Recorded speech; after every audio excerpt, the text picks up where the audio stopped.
Ariège Assistance existe depuis 1960, près de 60 ans. C'est une association qui emploie près de 500 salariés sur l'ensemble du département, avec un conseil d'administration qui est composé de 20 administrateurs bénévoles qui s'investissent pour défendre le droit des bénéficiaires auprès des financeurs, mais également qui s'investissent localement pour faire vivre et porter les idées de l'association auprès des partenaires locaux. On va là, la semaine prochaine, je crois, intervenir avec M. Delmas, le président de l'association, auprès de l'association Bien Vieillir en Pays d'Olme, pour évidemment essayer de développer des partenariats, des synergies entre toutes les structures qui souhaitent rendre la vie la plus agréable possible pour les personnes qui vivent à domicile, éviter l'isolement social et pouvoir les soutenir même lorsqu'ils rencontrent des difficultés, qu'elles soient d'ordre social, de perte d'autonomie ou de situation de handicap. Donc sur le bureau local de Lavelanet, on a 54 salariés qui sont donc managés, encadrés par les 2 responsables de secteur. Donc ces salariés sont intervenus auprès de 300 personnes sur 2017. Elles sont très à l'écoute des besoins des personnes. Leur souci à chaque fois qu'elles interviennent au domicile, c'est de respecter le plus possible les habitudes de vie, de pouvoir répondre au mieux aux besoins de ces différents publics qui sont très larges, très variés, même si 80% de nos bénéficiaires sur Lavelanet ont plus de 85 ans. On a aussi des interventions auprès des familles ou de personnes en situation de handicap. Donc c'est des équipes composées à la fois d'auxiliaires de vie sociale et d'agents employés à domicile qui régulièrement échangent entre elles avec les responsables de secteur, avec la psychologue de l'association lorsqu'elles rencontrent des situations un petit peu délicates. Donc les responsables de secteur d'Ariège Assistance se confondent à 2 volets. En fait, on va dire un volet ressources humaines. Donc on élabore les plannings, on gère le personnel et l'équipe. Et de notre côté, on a un volet social, puisqu'on est toutes les 2 des travailleurs sociaux à la base. Et on évalue en fait les besoins des gens au domicile, on instruit les dossiers de demande. Et après, on attend que l'aide tombe pour que nous, on puisse après mettre en place les interventions. Petit à petit, quand les personnes rentrent, et après, c'est des choses qui bougent tout le temps aussi. C'est vrai que les besoins des personnes évoluent. Donc après, on revoit beaucoup les plannings. Enfin, on a le lien avec les bénéficiaires, on a le retour des équipes aussi, des autres partenaires. Ce qui est important, c'est qu'on essaie d'être au plus près du besoin des gens. C'est-à-dire que si c'est une aide à la toilette ou si c'est une aide au repas, on va faire correspondre les horaires en fonction du besoin. Ça, c'est vraiment notre mot d'ordre, c'est s'adapter aux besoins de la personne. Après, on est un service, donc effectivement, on a aussi des contraintes, mais on est quand même au plus près du besoin. On réévalue annuellement, on va rencontrer les gens pour voir si ça va bien, s'il y a des choses à revoir, s'il faut remodifier le planning en fonction d'un besoin qui aurait évolué. Voilà, ça c'est vraiment ce qui est important pour nous, c'est d'être toujours au plus près de ce que la personne a besoin. Pareil au niveau des salariés, donc on a des équipes qu'on connaît de mieux en mieux et on essaie toujours d'adapter en fonction du caractère de la personne, si c'est quelqu'un qui a besoin de quelqu'un de doux, si quelqu'un d'un peu plus dynamique, on essaie toujours d'allier le personnel que l'on a avec la personne pour que ça matche. Je suis aide à domicile, donc mon métier consiste à intervenir auprès des personnes âgées à leur domicile et on intervient en fait dans toutes les tâches du quotidien pour pallier à leurs besoins, donc, que ce soit de l'entretien du logement et après tout ce qui est accompagnement extérieur, ça peut être des courses, les rendez-vous du quotidien, des papiers administratifs, voilà, tout ce qui englobe la vie quotidienne de tous les jours. Donc de temps en temps, vous travaillez toutes les 2, donc vous Céline, oui.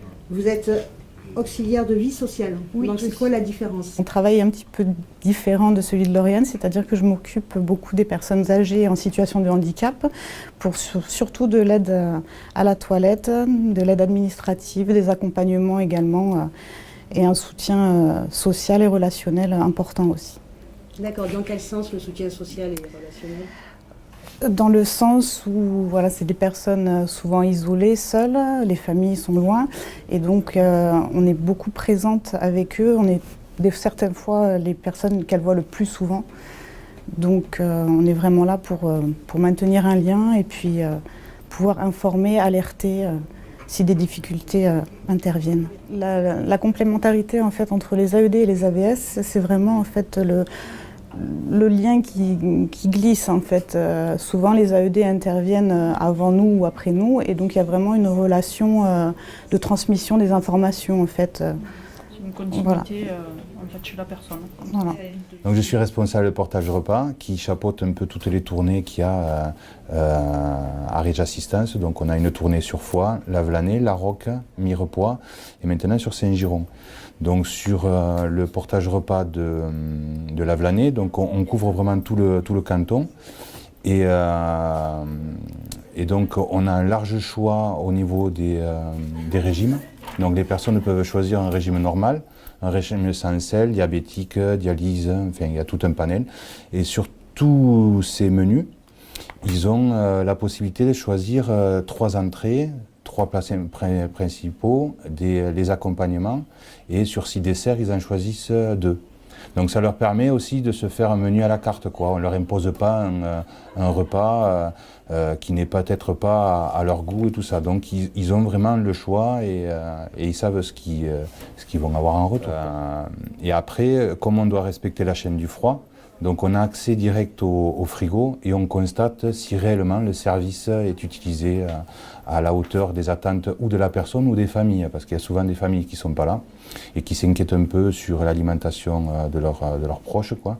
Donc du coup on a un lien direct avec les enfants où c'est que si éventuellement ou ça leur fait trop, on réduit, ou la personne elle a des craintes sur le remplissage des menus, donc on se propose de leur faciliter la tâche ou de le remplir avec elle, ou d'établir une liste de mets qu'elle ne souhaite pas. Donc à ce moment-là, on leur allège un peu plus le service, mais toujours dans un esprit où c'est vraiment un service à la personne, quoi. On n'est pas là pour bourrer un frigo. Et il y a ce côté humain, quoi, parce que souvent, c'est des personnes qui ne voient pas grand monde, donc ça leur fait un passage supplémentaire. On a moitié auxiliaire de vie, moitié aide à domicile. Donc on est un des secteurs sur l'Ariège où il y a vraiment cette mixité AED-AVS. Donc du coup, elles sont très... c'est une équipe, c'est une bonne équipe qui travaille très bien ensemble. Elles sont complémentaires, elles sont en lien souvent. Donc, elles s'appellent quand elles se remplacent. Petit dépannage, c'est vraiment, ça va de jardinage. Du jardin jusqu'à mettre une barre, par exemple, pour que la personne puisse se lever. Tout ce que les artisans ne peuvent pas faire parce que c'est des petits travaux et qu'ils n'ont pas le temps. Voilà, c'est vraiment... des petites retouches de peinture, par exemple, des choses comme ça, vraiment... Voilà, planter les patates parce que la personne elle a eu l'habitude de faire son jardin et que là, elle n'est plus en capacité. Donc elle va tenir les germes et c'est Édouard qui va planter. Aussi, hein. Tout à fait. C'est ça, c'est permettre aux gens de continuer à avoir une autonomie tout en les secondant sur ce qu'ils ne peuvent pas faire. On a aussi une psychologue. C'est important d'en parler puisque souvent il y a de l'aide aux familles. C'est-à-dire que les personnes qui ont des parents qui ont une pathologie Alzheimer qui est assez fatigante et usante au quotidien, on peut faire déplacer aussi la psychologue qui fait de l'aide aux aidants familiaux, mais qui fait aussi de l'aide aux salariés et de l'aide aux personnes âgées aussi qui auraient besoin de temps en temps de pouvoir discuter avec quelqu'un de professionnel, puisque nous on les écoute, mais après on n'est pas des psychologues non plus, donc on n'a peut-être pas les clés des fois. Donc c'est un service qui est gratuit, qui fait partie aussi du coût mensuel, enfin c'est prévu dedans. Enfin, après c'est agréable parce que le prestataire qui nous fait les repas fait des repas traiteurs, quoi. Il répond vraiment aux attentes des clients. On a vraiment une écoute quand il y a comme ce prestataire a les fiches de renseignement, ils connaissent les dates de naissance et quand il y a un anniversaire, ils rajoutent un gâteau d'anniversaire. Donc c'est mignon, quoi.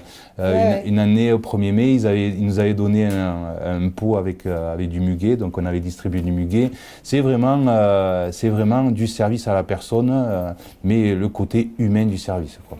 On couvre tous les publics. Ça peut être la personne âgée, bien sûr, c'est 80% de notre public parce que c'est la majorité. Voilà, au travers de l'APA et des aides d'État, c'est ce qu'on a.